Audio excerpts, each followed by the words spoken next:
Olá, boa noite. Presidente Lissauer Vieira abre debate sobre a PEC federal de extinção dos municípios. CPI dos incentivos fiscais recebe depoentes da JBS. E o início das comemorações aqui na casa pelo Dia da Consciência Negra. Agora, no Alego News.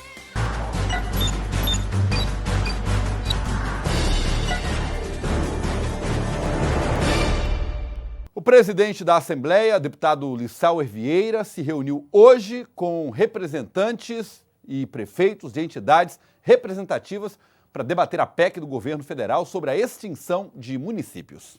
No gabinete da presidência, deputados estaduais, federais, representantes da FGM, AGM, UVEGO e, claro, prefeitos, todos reunidos para discutir a PEC do governo federal, que prevê a extinção de cidades com menos de 5 mil habitantes e receita inferior a 10%. Durante o encontro, ficou definido que uma proposta vai ser entregue aos representantes de Goiás no Congresso. Sabemos que é uma proposta bastante polêmica, é uma proposta que tem que ser muito discutida e agora a Assembleia Legislativa, juntamente com as entidades que representam esses municípios e as câmaras de vereadores, irá encaminhar ao Congresso Nacional, a bancada goiana de deputados federais e senadores, uma proposta que seja nos termos de um novo pacto federativo, que seja em outros termos, que seja discutida entre essa comissão que será formada e dialogada entre os colegas parlamentares e as entidades que representam esses municípios. O pacto federativo é realmente um pacto federativo, ou seja, tem que distribuir o bolo, né, do que é arrecadado no país. E não é tirando de mais de 70% que vai para a União, 0,8% para distribuir para todos os estados e para todos os municípios, nós vamos estar fazendo o novo pacto federativo. Então, é preciso realmente a gente ter uma discussão no sentido de não permitir a extinção desses municípios, mas também de resolver o problema de ter uma distribuição do bolo fiscal de forma mais justa. Caso a PEC do Pacto Federativo seja aprovada, existe a possibilidade de 96 municípios goianos serem incorporados em outras cidades vizinhas. O deputado Paulo Trabalho participou do debate. Ele é favorável à PEC. Eu defendo que haja uma redução no custo da máquina pública e não significa que os municípios com menos de 5 mil habitantes serão extintos. Significa que os que têm até 5 mil habitantes serão avaliados para ver se a sua arrecadação equivale a pelo menos 10% do total de sua receita, para que eles possam continuar existindo dentre outros filtros que haverão. Para os representantes da FGM e AGM, é preciso unir forças para barrar a proposta. Nós estamos preocupados com o serviço que é lá na ponta, que é oferecido dentro desses municípios. Os municípios não podem perder a sua qualidade de vida, a população não pode perder a sua autonomia. Então nós queremos fazer um trabalho em parceria com a Assembleia Legislativa, com os deputados federais e senadores, mostrando a realidade do Brasil e mostrando que precisa sim uma mudança política, uma mudança no Pacto Federativo, que esses recursos possam chegar no município em vez de extinguir os municípios. Nós queremos ter eficiência no município, sim, mas queremos ter que se preserve a democracia, a liberdade do cidadão, porque o recurso se nasce no município, a receita se nasce no município. Lá vive o cidadão, ele não vive no Estado, não vive na União. Então, tenho certeza que foi oportuno esse dia de hoje alavancar esse debate da discussão do Pacto Federativo. Em reunião ordinária, a CPI dos incentivos fiscais ouviu hoje depoimentos de 2 executivos da JBS. Veja na reportagem de Murilo Santos. Uma lei de 2014 que ficou em vigor por cerca de uma semana.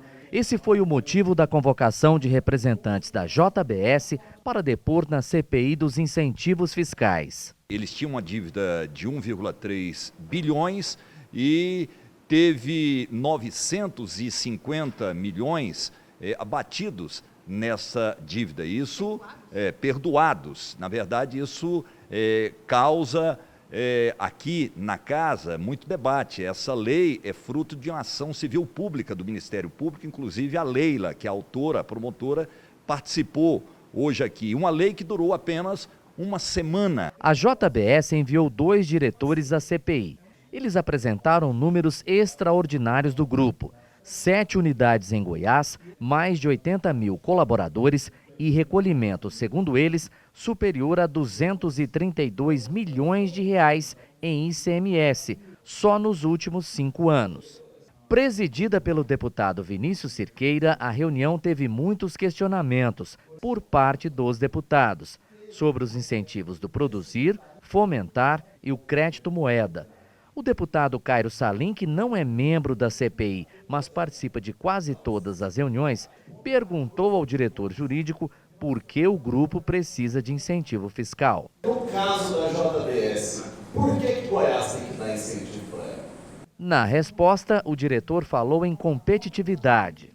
Ao final, o relator Humberto Aidar comentou o depoimento dos dirigentes da JBS e os desdobramentos da CPI. Na cabeça dos empresários, as explicações são sempre convincentes, eles estão sempre ganhando pouco, sempre doando muito, e a gente pensa exatamente o contrário. É por isso que nós estamos apresentando um relatório com dados minuciosos, né? Estamos analisando com quem entende, para que a gente mostre ao povo do estado de Goiás o tanto de benefício que Goiás entrega e o pouco que recolhe das empresas, das indústrias, e mostrar que a boa parte dos grandes geradores de empregos nesse estado, que são os micros, pequenos e médios empresários, não tem nenhum incentivo. Resumindo, para poucos, muito incentivo, e para a grande maioria, nenhum centavo. E a gente quer inverter essa lógica.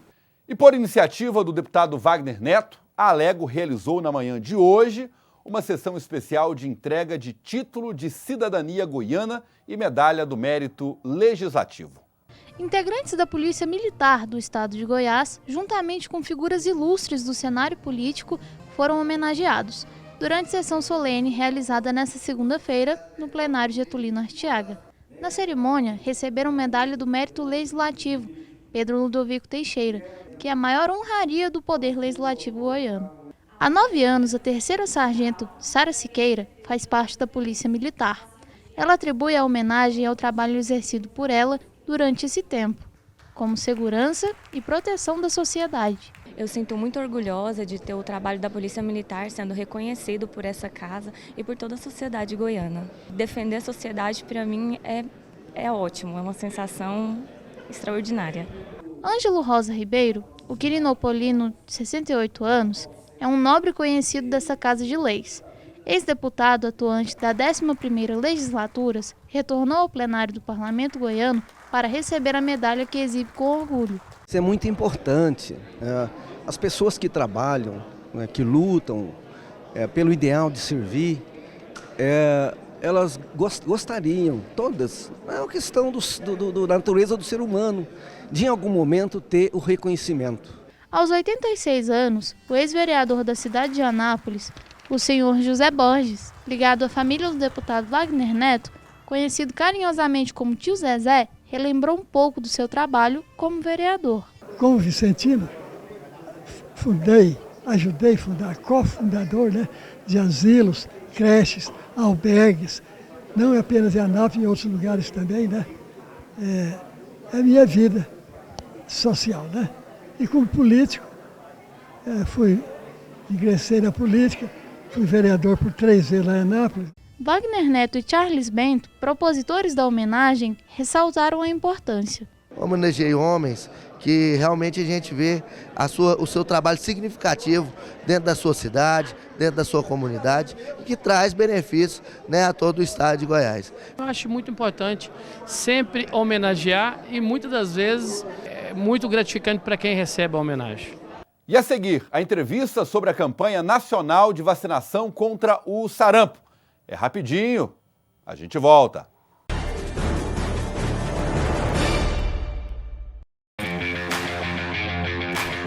Toda matéria sujeita à apreciação na Assembleia Legislativa recebe o nome de proposição. A iniciativa para apresentá-la cabe ao deputado, comissão, Tribunal de Justiça, Ministério Público e governador. Ao chegar na Casa Legislativa, a matéria é lida em plenário e posteriormente distribuída nas comissões técnicas, onde recebe parecer favorável ou contrário. O projeto de lei passa pela Comissão de Constituição, Justiça e Redação, onde é designado um relator. Depois de apreciado pela CCJ, o projeto volta ao plenário e, se receber emenda na primeira votação, retorna para as comissões permanentes para análise. Depois de passar pelas comissões, a matéria é incluída na ordem do dia para ser apreciada em plenário. São necessárias 2 votações para a aprovação final da proposta. A matéria aprovada na Alego é enviada para apreciação do governador, que poderá sancioná-la ou vetá-la. Caso a proposta seja vetada pelo Executivo, ela retorna à Casa de Leis. E se o veto for rejeitado pelo plenário, a proposição é novamente enviada ao governador para que a lei seja promulgada. Mantido o veto, a Casa encaminha o ofício ao Executivo comunicando a decisão do Legislativo. Olá, você que acompanha a programação da TV Alego. Eu quero te fazer um convite, hein? De terça a sexta, 8h30 e 11h30 da manhã, tem Bom Dia Alego. Você vai começar o seu dia muito bem informado com tudo o que acontece aqui na Casa do Povo. Bom Dia Alego. Espero por você.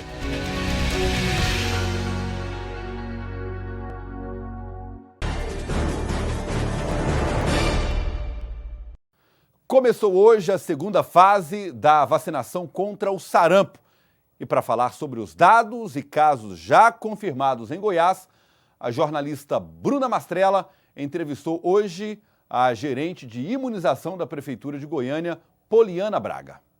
Começou hoje a segunda etapa da campanha nacional de vacinação contra o sarampo. Sobre esse assunto, eu converso com a gerente de imunização da Prefeitura de Goiânia, Poliana Braga. Poliana, muito obrigada pela presença. Eu que agradeço a oportunidade. Ótimo, bom. O momento inspira um alerta, né? A gente estava conversando aqui antes nos bastidores, já que depois de 20 anos sem ocorrência da doença aqui em Goiás, nós temos mais de 100 casos em investigação e temos 4 casos confirmados, né? Sendo 3 deles aqui na capital. Diante disso, qual que é o público-alvo dessa campanha, Poliana? Então, a primeira etapa, o público-alvo era as crianças menores de 5 anos de idade e foram incluídas as crianças de 6 meses também, que era uma faixa etária que não estava incluída na vacina de rotina. E a segunda etapa, que iniciou hoje, são os adultos de 20 a 29 anos. Né? E por que esses 2 grupos? São as 2 faixas etárias mais acometidas por esse surto no Brasil atualmente. Então, primeiro foram as crianças, que são as mais vulneráveis e têm riscos de complicações, inclusive de evolução para óbito. Os óbitos que tivemos no Brasil, a maioria ocorreram em crianças menores de 5 anos e até mesmo crianças menores de 1 ano de idade. E a segunda faixa etária mais acometida são os adultos de 20 a 29.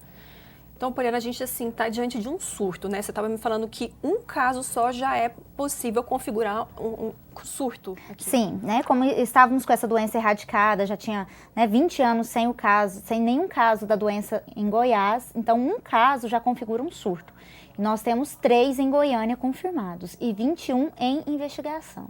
Somente aqui na capital. Somente aqui na capital. Bom, a Secretaria Estadual de Saúde já divulgou em algumas ocasiões, que eu pude acompanhar, que a cobertura vacinal no estado ainda não está dentro do aceitável, poderia ser melhor.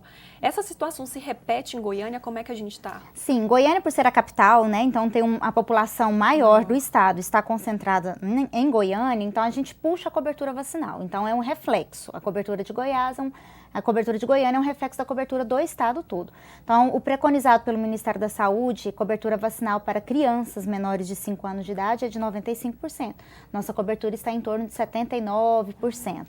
Né? Então, está abaixo do que é preconizado. E lembrando que as crianças menores de 1 ano de idade, elas não eram contempladas com a vacina na rotina. Né? Na rotina era administrada a partir de 1 ano. Então, todas as crianças de 6 meses a menores de 1 ano, com certeza nunca foram vacinadas na vida. E aí a campanha foi justamente para resgatar essas crianças não vacinadas. Então, dessa população, a faixa etária que tem mais crianças ainda para receberem a vacina é de 6 meses a menores de 1 ano de idade. Superintendente, como é que a gente pode explicar a ocorrência de uma doença que já estava em vias de erradicação? Assim, que fatores a gente poderia elencar para explicar isso? Sem dúvida nenhuma, são as baixas coberturas vacinais. Um estudo das coberturas vacinais de uma forma geral, não só em Goiás, não só em Goiânia, mas no Brasil como um todo, de todas as vacinas, nos últimos 3, 4 anos, elas vêm decaindo, decorrente de vários fatores. E, com isso, torna a população suscetível, forma bolsões de suscetíveis. O que é isso? Uma certa população, uma certa quantidade da população está vacinada, mas um grupinho não está. Então, ali naquele grupinho que não está protegido, há circulação viral. E como é uma doença facilmente transmitida, que é por vias respiratórias, então ela é facilmente disseminada. Então, com certeza, o retorno do sarampo para o Brasil se deve prioritariamente por conta das baixas coberturas vacinais. Acontece muito, assim, pelo menos nas redes sociais e tudo mais, eu já vi também muitos profissionais da saúde falando sobre esses movimentos anti-vacina.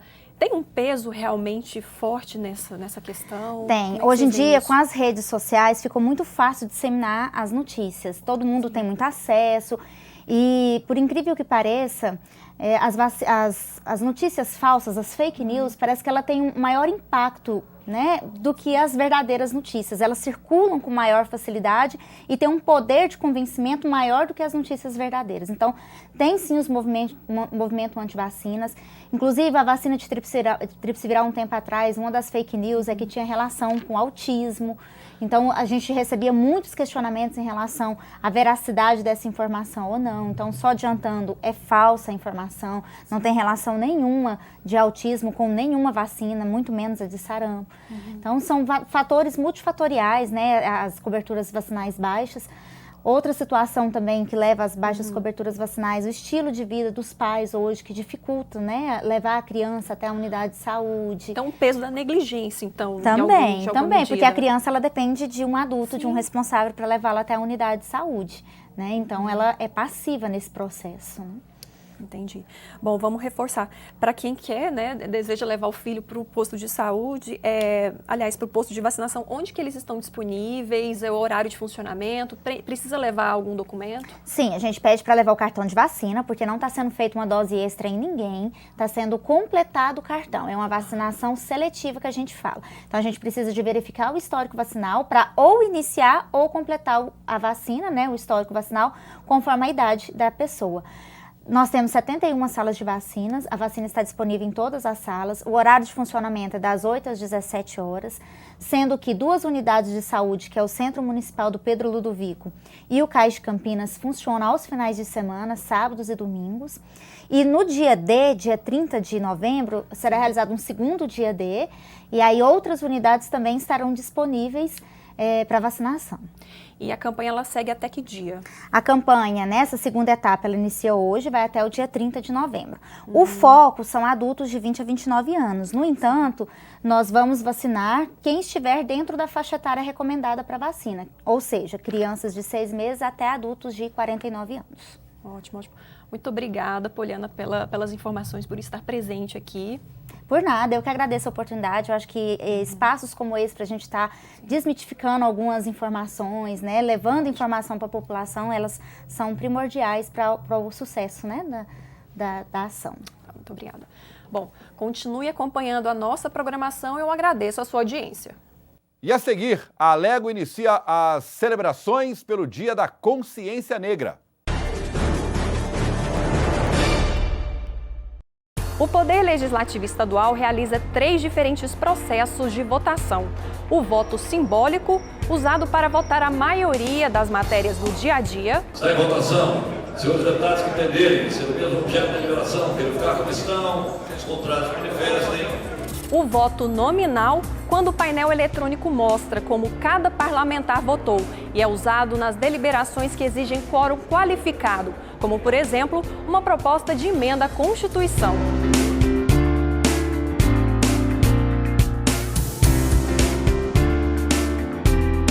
E, por fim, o voto secreto, quando o painel eletrônico mostra se a matéria foi aprovada ou não, mas não é possível conhecer o voto de cada parlamentar.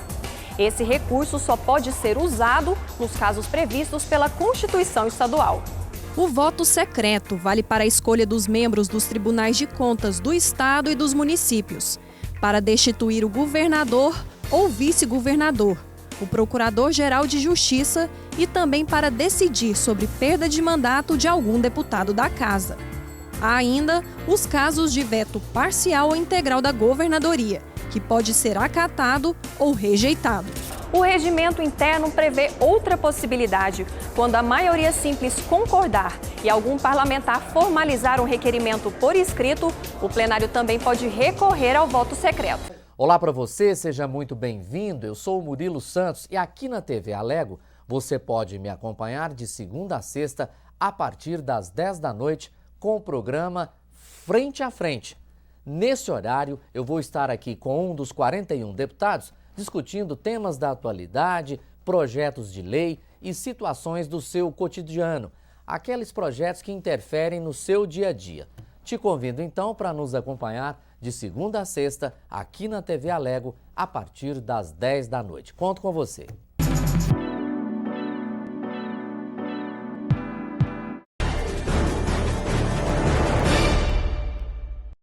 E nesta semana em que se comemora o Dia da Consciência Negra, o Auditório Costa Lima recebeu um seminário que trouxe o debate do tema: o discurso de ódio e racismo nas escolas. Juntas, essas duas jovens elaboraram um guia que ajuda os professores a levarem para discussão em sala de aula as questões raciais. Elas integram a coletiva Adélia e o projeto é o Tela Preta, premiado pelo Safer Lab, um laboratório que apoia o protagonismo jovem na luta a favor de uma internet com mais respeito e menos discursos de ódio. Na semana em que se comemora o Dia da Consciência Negra, essas jovens propõem ações concretas para a implementação de uma lei federal de 2003, que determinou o ensino de história e cultura afro-brasileiras a alunos dos ensinos fundamental e médio de todo o país. A coletiva Adélia surgiu em 2018 e reúne 4 jornalistas negras.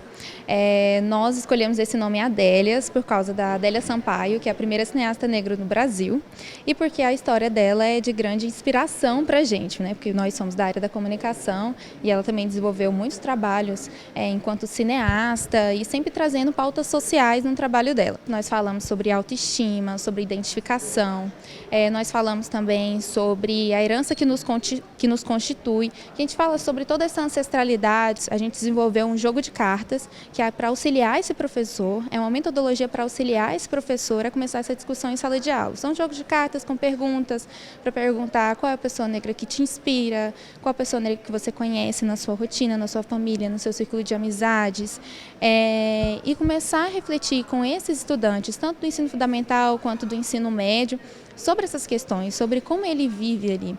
E é um guia para ser aplicado não só em escolas públicas, mas também nas privadas, em escolas municipais, estaduais, federais. O projeto foi apresentado nesta segunda durante o primeiro seminário contra o discurso de ódio e o racismo, que reuniu representantes da UFG, da Secretaria de Desenvolvimento Social, da Câmara Municipal e do Movimento Negro. A deputada Leda Borges prestigiou o encontro. Esse é o papel da juventude, esse é o papel de quem sai da universidade. Com o que eu vou contribuir para a sociedade, para o avanço da sociedade. E isso vocês estão fazendo muito bem, né? Essa coletiva Adélias faz isso bem.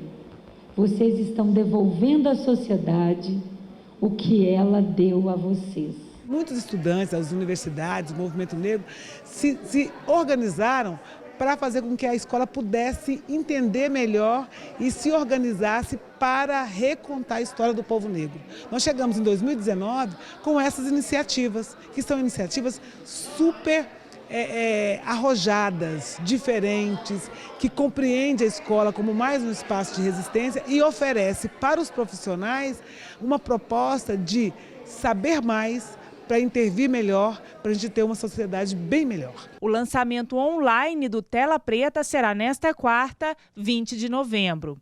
E ainda na agenda desta semana da Consciência Negra, a Assembleia promoveu hoje a abertura oficial da 3ª Semana de Arte Negra. Confira. Pinturas e fotografias que retratam a beleza negra com a intenção de combater o racismo e homenagear a cultura afro-brasileira fazem parte da terceira semana de Arte Negra aberta na manhã desta segunda-feira na Assembleia Legislativa. Uma palestra com o tema Afroempreendedorismo abriu os debates sobre as dificuldades enfrentadas pelas pessoas negras ainda nos dias de hoje. Os empreendedores, os afroempreendedores, eles são mais de 50% da população. A cada 10 novos empresários, empreendedores, 7 são negros. Existe um movimento hoje, mais de R$1 trilhão por ano, movimentado pelo Black Money, que é o dinheiro negro, que é a economia que esses afroempreendedores movimentam no Brasil por ano. E as dificuldades, a principal dificuldade de qualquer negócio, seja ele afro ou não, é o investimento, é o crédito, é o dinheiro, é a grana mesmo para movimentar, para ter capital de giro, para ter investimento. Então a maior dificuldade do afroempreendedor é essa mesmo, é o crédito. Uma feira com diversos produtos artesanais também fazem parte da Semana de Arte Negra, além de uma programação extensa que vai até a próxima quinta-feira. Já são várias edições da Semana da Arte Negra, onde nós vamos promover não só exposições de arte, mas também debates, audiências públicas, inclusive uma homenagem à mãe da Marielle, a vereadora que foi assassinada barbaramente no Rio de Janeiro e que lutava pela causa da igualdade racial no Brasil. Então nós vivemos um momento no país e no mundo lamentável do ponto de vista ao respeito à diversidade e também ao racismo. Inclusive aqui em Goiás nós tivemos um episódio recente que culminou na prisão de um torcedor que praticou racismo gravíssimo durante um jogo de futebol, e isso tem acontecido demonstrando a necessidade não só de discutir o respeito à diversidade, o respeito à pessoa diferente de nós, mas sobretudo criminalizar e responsabilizar aqueles que cometem crime contra a diversidade e a igualdade. E o Alego News fica por aqui. Continue ligado nos assuntos legislativos aqui na TV Alego. Voltamos amanhã com mais informações. Um forte abraço a todos, uma boa noite, uma ótima semana e até lá.